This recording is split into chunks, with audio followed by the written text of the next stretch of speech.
നമസ്കാരം, മലയാളി വാർത്തയിലേക്ക് സ്വാഗതം. അർജുനെ കണ്ടെത്താനുള്ള ശ്രമങ്ങൾ പുരോഗമിക്കുകയാണ്.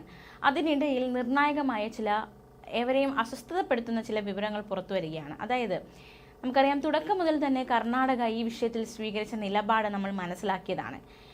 രക്ഷാപ്രവർത്തനത്തിന്റെ സുവർണ മണിക്കൂറുകൾ നഷ്ടമാക്കി അവർ.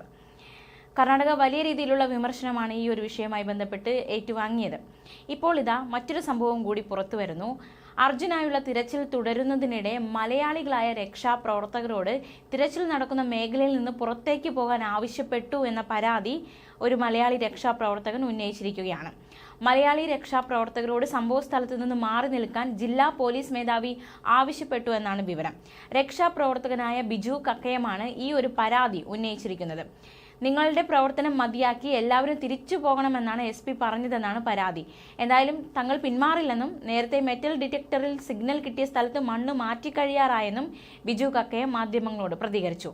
ചാനലുകളിലൂടെ ഓരോ വിവരങ്ങളും പുറത്തു വരുന്നുണ്ട്. ഇതാകാം പോലീസ് ഉദ്യോഗസ്ഥരെ ഇത്തരത്തിലുള്ള നീക്കത്തിന് പ്രേരിപ്പിച്ചതെന്നാണ് സംശയം. മൊബൈലിൽ ചിത്രങ്ങൾ പകർത്തുന്നത് പോലും നിരോധിച്ചു. മാത്രമല്ല, കേരളത്തിൽ നിന്ന് രക്ഷാദൗത്യത്തിനെത്തിയ കുറേ പേരെ പുറത്ത് തടഞ്ഞു നിർത്തി അവരെ ആരും ഇങ്ങോട്ടേക്ക് കടത്തിവിട്ടിട്ടില്ല എന്നതടക്കമുള്ള പരാതികൾ ഉയരുന്നുണ്ട്. പക്ഷേ കർണാടകയിലെ ചില ചാനലുകാർ ഇവിടെ വന്ന് ദൃശ്യങ്ങൾ ചിത്രീകരിക്കുന്നുണ്ടെന്നും ബിജു കക്കയം വെളിപ്പെടുത്തി. ബിജു കക്കയം, രഞ്ജിത്ത്, ഇസ്രായേൽ ഉൾപ്പെടെ ഒട്ടേറെ മലയാളികളാണ് ഷിരൂരിലെ ദുരന്ത സ്ഥലത്ത് കഴിഞ്ഞ ദിവസങ്ങളിൽ രക്ഷാദൗത്യത്തിനായി എത്തിയത്. മഴയും വെയിലും അതുപോലെ തന്നെ ഈ ഒരു പ്രതിസന്ധിയും ഒക്കെ നിലനിൽക്കുന്ന സാഹചര്യത്തിൽ അതെല്ലാം അതിജീവിച്ചുകൊണ്ടാണ് അർജുനെ കണ്ടെത്താനുള്ള പരിശ്രമം ഇവർ നടത്തുന്നത്. അതിനിടയിൽ കർണാടക പോലീസ് ഇത്തരത്തിലുള്ള സമീപനം കാണിക്കുന്നത് തീർച്ചയായിട്ടും അവരെ തളർത്തുന്നത് അല്ലെങ്കിൽ അവർക്കൊരു അസ്വസ്ഥത ഉണ്ടാക്കുന്നത് തന്നെയാണ്. അതേസമയം അർജുന്റെ ലോറി കരയിൽ തന്നെയാകാമെന്ന് രക്ഷാപ്രവർത്തകൻ രഞ്ജിത്ത് ഇസ്രായേലിന്റെ നിഗമനം. റോഡിൽ മലയോട് ചേർന്ന ഭാഗത്ത് ലോറി ഉണ്ടാകാമെന്നാണ് രഞ്ജിത്തിന്റെ പ്രതീക്ഷ. രക്ഷാപ്രവർത്തനത്തിന് സാധ്യമായതൊക്കെ ചെയ്യുന്നുണ്ടെന്നും എന്നാൽ അത്യാധുനിക റഡാർ സംവിധാനം എത്താത്തത് പോരായ്മയാണെന്നും അദ്ദേഹം പറഞ്ഞു. പ്രദേശം മുഴുവൻ പരിശോധിക്കുക എന്നതാണ് തങ്ങളുടെ ചുമതലയെന്നും അദ്ദേഹം വ്യക്തമാക്കി. രാത്രിയിലെ രക്ഷാപ്രവർത്തനം സാധ്യമല്ലെന്നും ഇനിയും മണ്ണിടിച്ചിലിന് സാധ്യതയുണ്ടെന്നും അദ്ദേഹം പറഞ്ഞു. ട്രക്കും അർജുനും വെള്ളത്തിൽ പോയിട്ടില്ലെന്ന് പറയാൻ കാരണം മൊബൈൽ 2 ദിവസം റിംഗ് ചെയ്തിരുന്നു. അതുകൊണ്ടാണ് ട്രക്കും അർജുനും വെള്ളത്തിൽ പോയിട്ടില്ല എന്ന് പറയാൻ കാരണം. വെള്ളത്തിൽ പോയില്ലെന്ന് ഉറപ്പിക്കാൻ കാരണം അർജുന്റെ സഹോദരനോട് ചോദിച്ചിട്ടുണ്ട് മൊബൈൽ എത്ര തവണ റിംഗ് ചെയ്തിട്ടുണ്ടെന്ന്.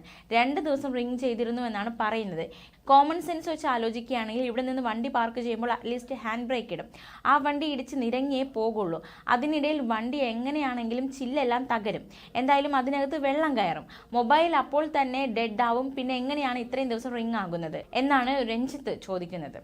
അതേസമയം റോഡിലേക്ക് വീണ 90% മണ്ണും നീക്കിയെന്നും ഇത്ര തിരിഞ്ഞിട്ടും വലിയൊരു ട്രക്കിന്റെ ഒരു സൂചനയും ഇല്ലെന്നുമായിരുന്നു കർണാടക റവന്യൂ മന്ത്രി കഴിഞ്ഞ ദിവസം പ്രതികരിച്ചത്. വൻ മൺകൂന പതിച്ച പുഴയിലേക്ക് തിരച്ചിൽ നീളുമെന്നും പറഞ്ഞിരുന്നു. കഴിഞ്ഞ ദിവസം GPS സിഗ്നൽ കിട്ടിയ ഭാഗത്ത് ലോറി ഇല്ലെന്ന വിവരമാണ് തിരച്ചിലുണ്ടായിരുന്നവർ നൽകുന്നതെന്നും കഴിഞ്ഞ ദിവസം അദ്ദേഹം പ്രതികരിച്ചിരുന്നു. എന്തായാലും ഏവരും ആകാംക്ഷയോടെ, പ്രതീക്ഷയോടെ, പ്രാർത്ഥനയോടെ ഉറ്റുനോക്കുകയാണ് അർജുന്റെ മടങ്ങിയ വരവിനായി. ന്യൂസ് ഡെസ്ക്, മലയാളി വാർത്ത.